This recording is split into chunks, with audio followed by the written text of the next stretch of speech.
Neo marati tajra, kesa godana jra, esa dagnush malata. Duguma mucaan kan dubbate bay mali sirida. Yeroo manamni waate bicha.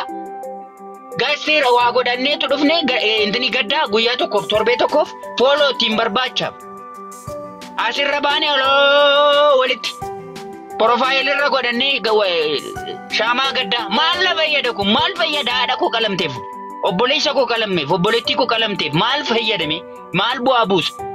Garuu inni bu'aa buusu warreen hafaniif qalma jala baasuudhaaf yoo sagalee taane yoo warri followers guddaa qaban diuti goonee iyyee iyyisisne addunyaatti raabsinedha malee an gastii irra taa'ee profile koo dukkana godhee shaamaa ibsee humaan fayyadu. Haadha koo qalamteef obboleessa koo raafeef humaan fayyadu. Kan fayyadu garuu yoon sagalee ta'edha. Dhagaye Oromoo nama 500tu jira dhagaye. Adara dhiiga Oromoo, adara lafee Oromoo dhagaye. Uummanni bakka jirutti marga ta'e halbee ta'e haamamaa jira. Halbeedhaan haamamaa jira uummanni Oromoo. Maqaa Oromummaa isaatiif jecha. Taargaa Habashaan itti maxxansiteen dachee kana gogsuuf deemaa jiru.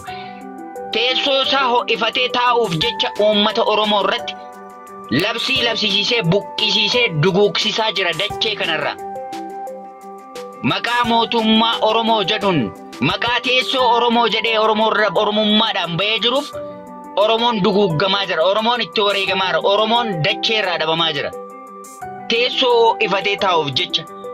Kanaaf adaraan isiniin jedhan yoo Oromoo taatan dhiigni Oromoo yoo isin keessa jiraate haadha haadholii keenya qalamaa jiraniif sagalee ta'a. Tokko ta'a kutaa waliin qoodina adaraa dhiiga Oromoo, adaraa lafee Oromoo, adaraa Haacaaluu Hundeessaa, adaraa dhiiga Haacaaluu Hundeessaa. Haacaaluu Hundeessaa qaroo uummata Oromoo meeleena 60 itti uf lakkoofnu Oromummaa keenya baasne gaafa ofirraa dhabne Oromiyaan dacheen ishee gogde gaafas dhugaan dubbadhanila. Dhugaa dukkana kana gaafa Haacaaluu nurraa dhabamsiisan ijji keenya qaroon keenya jaamee bakkeetti deemee haati keenya qalamte. Har'a eenyu as nuufaa dubbatu galtuu walitti galtee fooloo ishee eeggatti lubbuu ishee eeggatti. Kaane jechuudha. Kana waan goonu hin qabnu Rabbi bichaan inni dachee kanaa fi samii kana utubaa malee uume inni uummata Oromoof haa dubbatu inni barruusaa ol kaasee bakka gaha jedhee dachee kana duriin gabroomne bilisoomne jennee eegna har'a garuu jechuudha. Qalamaa jirra. Qalmaatii nurraa dhaabinne waaqetu bu'uudha. Garbummaan keenya gabrummaadhaa baana jechuunoo taratti ta'e. Amma garuu bakka jirutti qalamuudhaaf waaqetu bu'u. Gola keessa ukkaamamne kan faana nu da'ee nu qalsiisaaru nu dhoomsisaaru kun nu dacheerra nu dhabamsiisaaru Oromoodha sittani man. Oromoo PP jala galtee Oromoo mootummaa kanatti hudduu gatattee nu dacheerra nu gogsiisisaa jirti. Nama biraa tokko hin jiru. Naftanyaa hudduu jala gattee jechuudha. Kanuma jechuun barbaadanii ifa manaa godaan baay'ee simeetaawwi ta'e naasee ifama maakii Rabbi siin si'a eegu kallattii jirtu irratti uummata keef dhaabbadhu si'a eegunni. Makii yaanni kiyya maalii sitti fakkaate an uummata Oromoo kana faannootu akkana jedhee ajjeese jedhee hin haasa'u otoo badaan keenya uummata kanatti karaa agarsiisuu baate otoo nu as biratti osoo tokkummaa qabaannee wanni kun marti nu hin dhufu ture. Tokkummaa dhabuu keenyatu wal dhageeffachuu dhabuu keenyatu hoggantoota keenya tuffachuu keenyatu kan nu goosise jechuudha. Otoo nu tokkoomne otoo nu walitti duuluu baannee otoo nu karaa tokko irra deemnu ta'e wanti kun hundumtuu nutti hin dhufu jechuudha. Wanti kana hunda isaa fide tokkummaa dhabuu keenya jechuudha. Faannoon waan takka nuun goole. Qaawwa nu banneen qaawwa qabsaa'onni Oromoo hoggantoonni Oromoo bananiin seenanii uummata kana ajjeesan jechuudha. Oromoon hadha ofii walitti deebi'ee walitti duula. Diina isaa dhiisee walitti duula jechuudha. Walitti duuluu kana dhiisee otoo kara diina isaatti garagalee wanti kun marti hin jiru jechuudha. Maki osoo faannoon barkalees osoo Shimallis Abdiisaa faati mootummaa naannoo Amaaraa wajjin walii galtee hin godhinii wanti kun marti hin dhufu jechuudha. Eenyutu faannoo Oromiyaa keessatti affeere? Shimallis Abdiisaadha miti? Mootummaa kanaa miti? Qaama shanee jedhu hin balleessina.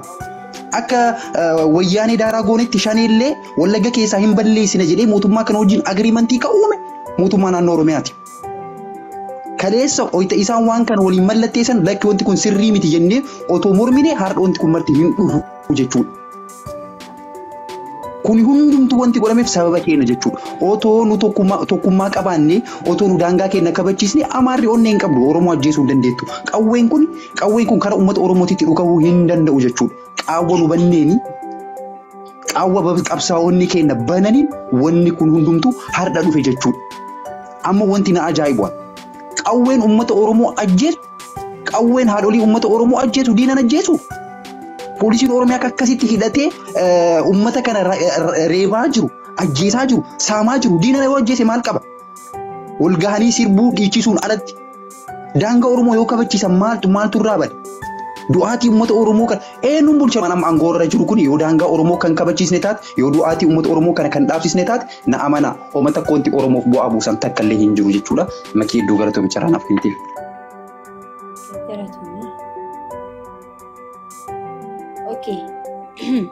Dhaggeeffadhaa yaada isin irraa fudhadhee namoota isin hin galchinillee isin hin galchaa yaada keessan ni ibsattanii amma duutii Wallaggaa kun Wallaggaa qofa irratti hin dhaabbatu akkasuma finxaaleeyyiin Amaaraa faannoo Walloo cabsuudhaaf yaalii guddaa gootee ture Walloo cabsuudhaaf Walloon garuu harkan kan hin du'anii dhiigni isaanii dhangala'ee daangaa isaanii eeguu turanii akkasuma Wallaggaa amma kan ibsi galee Samboodamu kutaalee Oromiyaa hunda keessanuu ni seenan hunda keessanuu warra irratti godhatanii ciisaa jirtan kuni kutaalee hunda ni seenan jechuudha. Yoo kan arraa kana laamma dhuftee kanatti maganfatiin hin ijin hin dirmatiin kutaalee hunda ni seentii jechuudha. Sanumaaf hundi keessanuu bika ciistanii ka'a. Nafxanyaadhaaf teessanii hin du'inaan isin hin jaan. Kottaa seenaa warri gastii ergattan isin hin galchu. Waan biraa haasa'uun hin barbaachisu waan ajandaa qabannee deemnee irratti sanirraa achi waan biraa haasa'uun hin barbaachisu. Ni hedduu rakkoo guddaadha akka mataa keeyyatti.